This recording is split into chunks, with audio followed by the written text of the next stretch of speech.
Carl, I'm the Chuck in the Markets Upchuck, and today's blog was called, the cost, it's the cost of liquidity, and of course I'm referring to volatility. And what I have up here is a 17-year price line of United Technologies Corporation.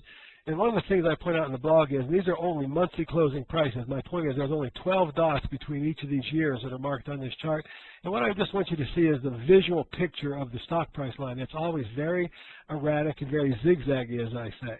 And in the case of United Technologies, this is a 17-year chart. But what's really important is when you bring earnings into the picture, as I've talked about so many times in this blog. When you factor in United Technologies earnings, you see that the earnings line is actually a much smoother line. In fact, if you take price away and look only at earnings line, you'll see what I'm talking about. You get a much smoother picture. You do get some, some volatility from time to time. And of course, this was the recession, which, by the way, didn't kill United Technologies, but it did reduce their earnings temporarily.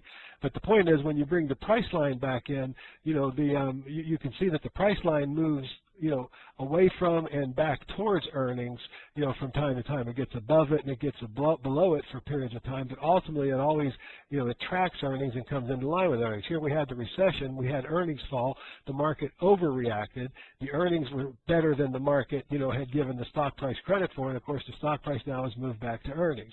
So the point is, when this is happening, unless you were actually planning on selling your stock that day, there's absolutely no reason to sell it, and you should not be concerned. You need to trust in the earnings of the companies you own and the businesses that you own, and recognize that all this stock price volatility, this zigzaggy line of stock price, is really nothing more than the cost of liquidity. It's what allows you, people that are willing to buy and sell so often, is what gives you the opportunity when you do need money. For example, if you're retired and you need to liquidate, portions of your portfolio, you can. But it should never be an all-or-one decision, in my opinion. In other words, you should be building the portfolio in the long run, build good quality companies that have good earnings power underneath them. In the case of like United Technologies, here's one that pays a dividend, and I do want you to notice that that dividend has increased every year. So, you get a raise in pay from owning this company.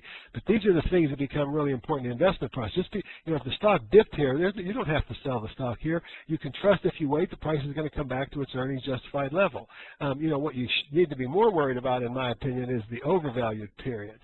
Now, I do want to draw one last picture here, because I do want to make sure that you understand that there is a difference. I'm talking about good, healthy companies. There are times when stock price is falling when, you really need to be concerned about it. So in the case of United Technologies, we had, a pretty severe stock price drop with the recession, but as I showed you, the earnings power was good, and the stock price came back.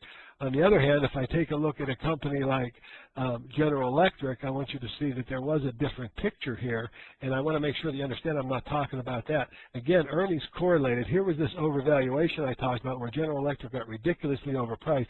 This was very dangerous. These drops were bad drops because the company was falling from being massively overpriced. Now, this drop from here to here was actually a good drop in that the stock was in value, it got cheap, and it would have been a great time to buy it.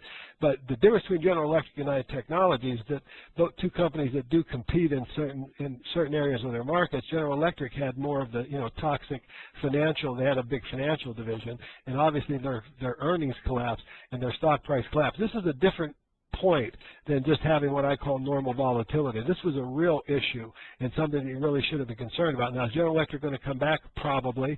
It's still a very well-run company, but I would argue that the earnings power of this company is going to take a long time for it to recover. But on the other hand, if you have a normal stock drop, like you did with United Technologies, you can see that it recovered very, very quickly because the earnings were still there and they were justified. So make your decisions on real-world things, not just the opinions or the vol, not just the movement in stock prices, but what's causing the movement and whether the movements are justified or not.